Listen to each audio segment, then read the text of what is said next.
Storybook. At the edge of the Great Barrier Reef, two clownfish were admiring their new home. And they had moved in just in time, too. Coral and Marlin were going to be parents soon. All around them, families of colorful fish darted from one coral to the next. The neighborhood was great, but it was far from perfect. Dangerous fish lived nearby. Outside their home, Coral spotted a hungry barracuda looking at her eggs. She quickly swam to save them. "No!" Marlin cried, dashing to stop her. But it was too late. In the blink of an eye, the barracuda got what it came for, and Coral, too. Only one injured egg was left of Marlin's family. With a heavy heart, Marlin held the egg in his fins and said, "I promise I will never let anything happen to you, Nemo." Soon, Nemo was ready for his first day of school, but Marlin was not. He didn't want to let Nemo out of his sight. "What's one thing we have to remember about the ocean?" Marlin asked Nemo. "It's not safe," Nemo replied. He had heard this question 1,000,000 times. So when Marlin learned that the class was swimming to the drop-off, he panicked and went to find his son. He did not want Nemo near the open water. At the drop-off, Marlin saw Nemo and his friends playing a dangerous game. They were seeing who could swim closest to a boat in the open water. "Nemo, no!" Marlin cried. "You think you can do these things, but you just can't, Nemo." Nemo was embarrassed. "I hate you," he said. He swam out to the boat and touched it with his fin. Just as Nemo began to swim back, a diver appeared behind him and trapped him inside a net. "Dad, help me!" Nemo cried. He couldn't escape. The diver took Nemo back to the boat and sped off, accidentally knocking his scuba mask overboard. Marlin swam after the boat as quickly as he could, but he wasn't fast enough. Marlin lost sight of the boat and his son. Marlin felt helpless until he bumped into a friendly fish named Dory. She had seen where the boat went, but Dory didn't have the greatest memory in the sea.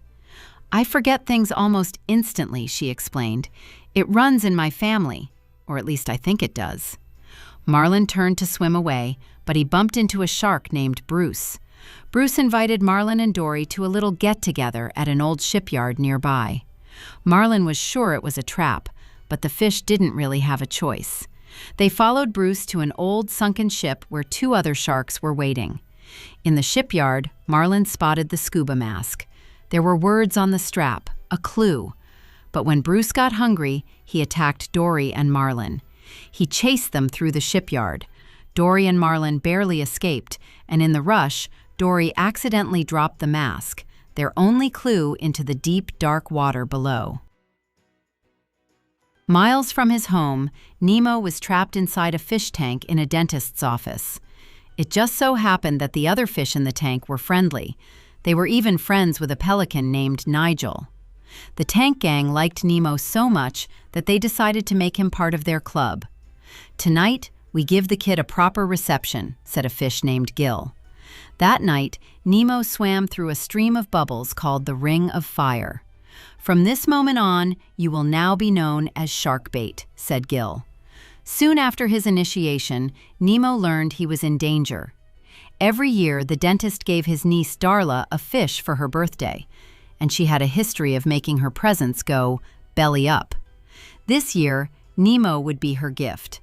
"We can't send him off to his death," Gil said. He had a plan.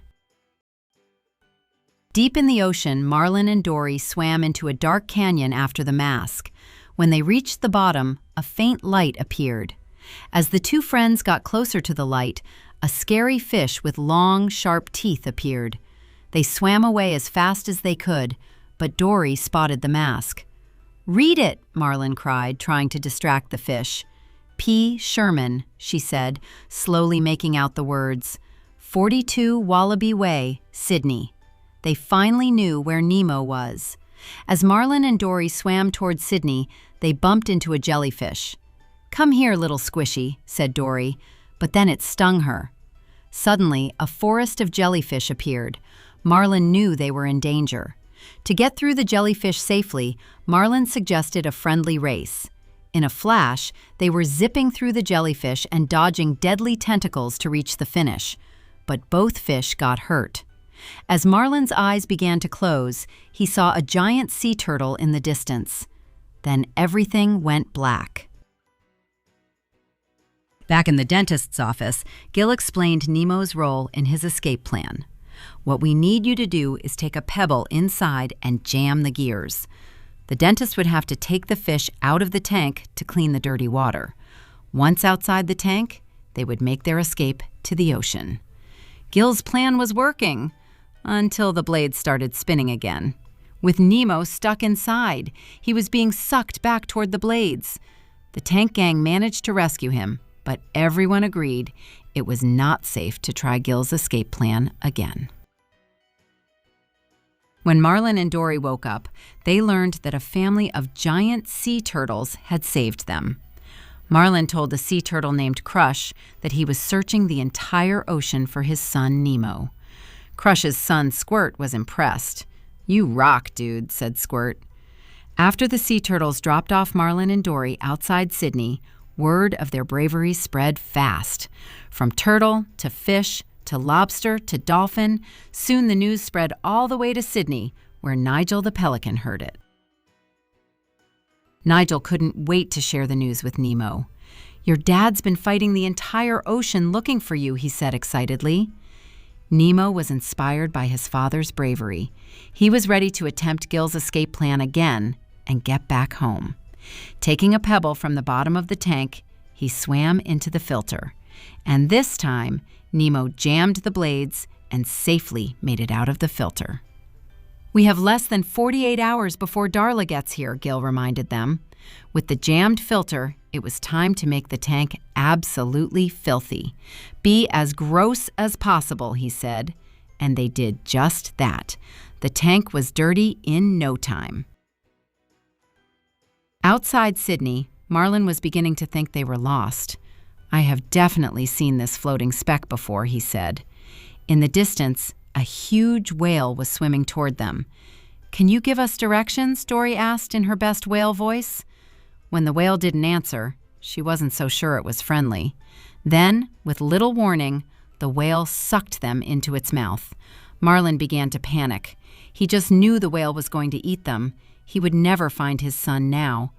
"I promised him I'd never let anything happen to him," he said sadly. "You can't never let anything happen to him," Dory replied. "Then nothing would ever happen to him." To their surprise, the whale dropped them off in Sydney. The next day, the tank gang woke up to a clean tank. The dentist had installed an Aquascum 2003, the best filter around. He scooped up Nemo and placed him in a plastic bag for Darla's birthday present. Nemo remembered something Gil once said: "All drains lead to the ocean." If Nemo pretended to be dead, the dentist would send him down the drain. He would be back home in the ocean in no time. That same morning, Nigel finally met Marlin and Dory. "I gotta find my son Nemo," Marlin told the pelican. "I can take you to your son," Nigel said.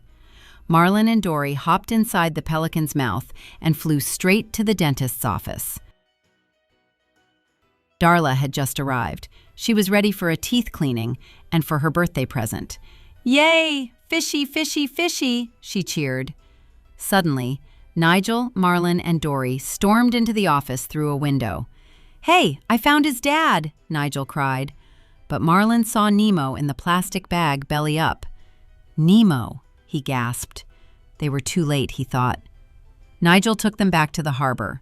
Darla noticed Nemo was belly up as well. "Fishy?" she said. "Fishy! Wake up! Wake up!" She started shaking Nemo's bag. Gil knew he had to do something. "Ring of fire!" he cried.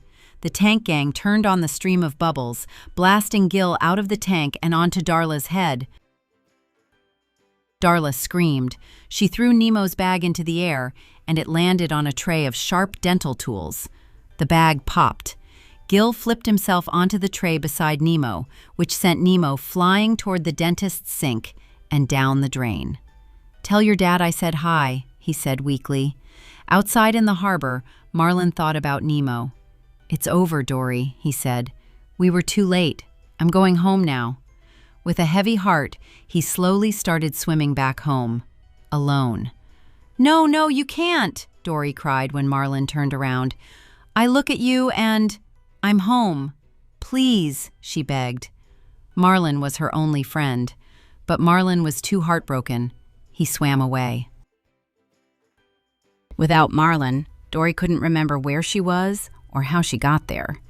Even when Nemo popped out from a nearby pipe and introduced himself, she didn't recognize the name. "Where are we anyways?" asked Nemo. "Sydney. P. Sherman, 42 Wallaby Way, Sydney," she cried, suddenly remembering all that had happened. "Nemo, it's you!" Together, Dory and Nemo searched for Marlin, who luckily hadn't gone too far. But as Marlin swam toward his son, a huge net surrounded Dory and some other fish. Nemo knew how to save them. "Tell all the fish to swim down," he said. All of the fish began swimming down. "Keep swimming, just keep swimming," Marlin instructed. It worked. Dory and the other fish escaped from the net, but Nemo was trapped underneath it. "It's okay, Daddy's here, Daddy's got you," Marlin said as he rushed to Nemo's side. "Dad," Nemo said weakly, "I don't hate you." Slowly, he gained back his strength. Together, Marlin, Dory, and Nemo made their way back home. A few weeks later, Nemo was getting ready for school again, and this time, Marlin was ready too.